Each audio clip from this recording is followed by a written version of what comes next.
Assalamualaikum warahmatullahi wabarakatuh. Perkenalkan, nama saya Hada Syarifah dari semester 5 UIN Syarif Hidayatullah Jakarta. Di sini saya akan menyampaikan materi mengenai hakikat keterampilan berbahasa.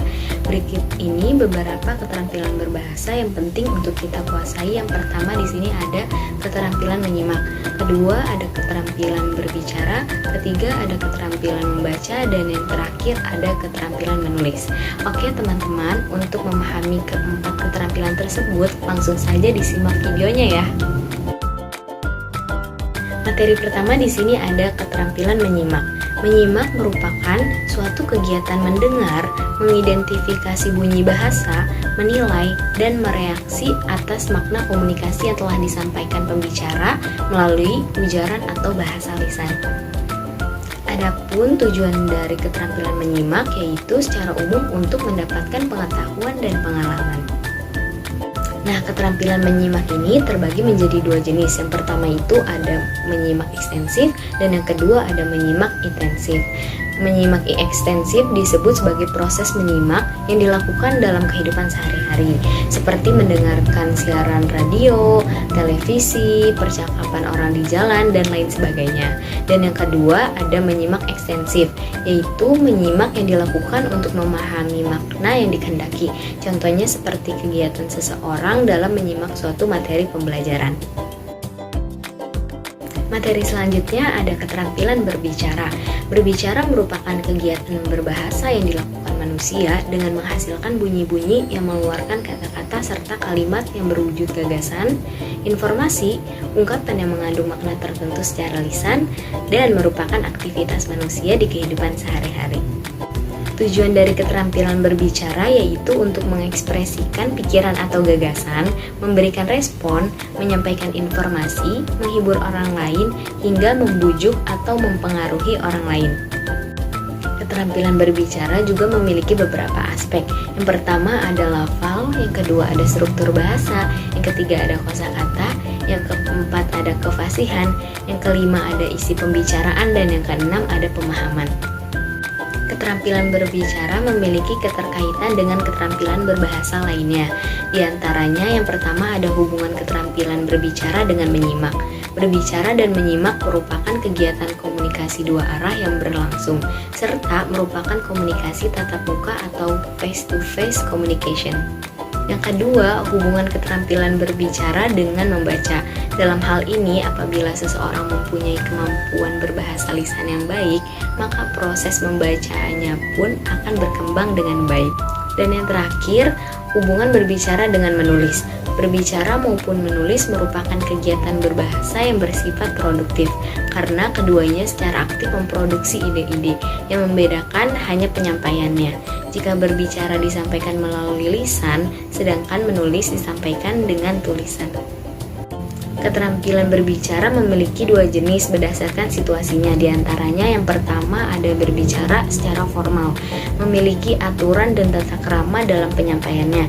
Contohnya seperti ceramah atau pidato. Yang kedua berbicara formal. Ini tidak memiliki aturan dan tata krama dalam penyampaiannya. Contohnya itu seperti berbicara dengan teman sebaya. Materi selanjutnya di sini ada keterampilan membaca.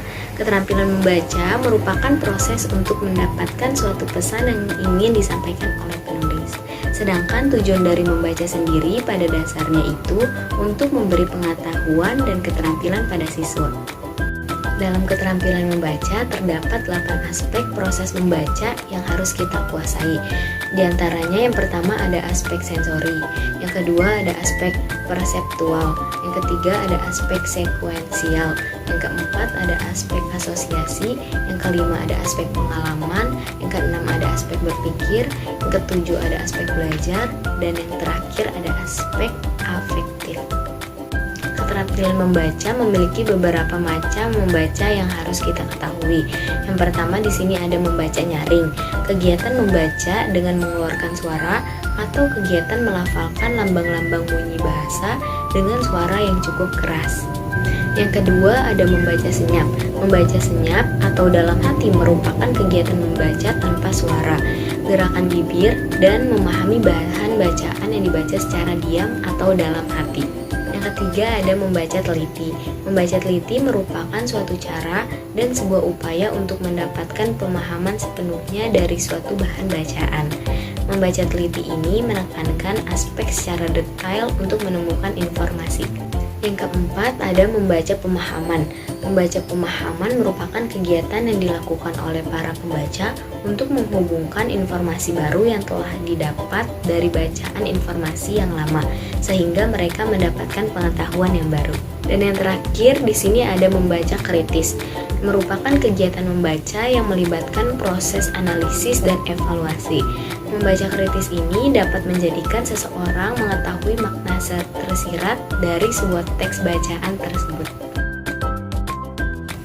Materi yang terakhir di sini ada keterampilan menulis. Menulis merupakan kemampuan mengungkapkan gagasan dan pendapat kepada seseorang melalui tulisan. Fungsi menulis itu sebagai media untuk komunikasi secara tidak langsung. Sedangkan tujuan dari menulis adalah untuk memberikan informasi kepada pembaca. Dalam keterampilan menulis terdapat beberapa ragam yang dibedakan menjadi 5 bagian.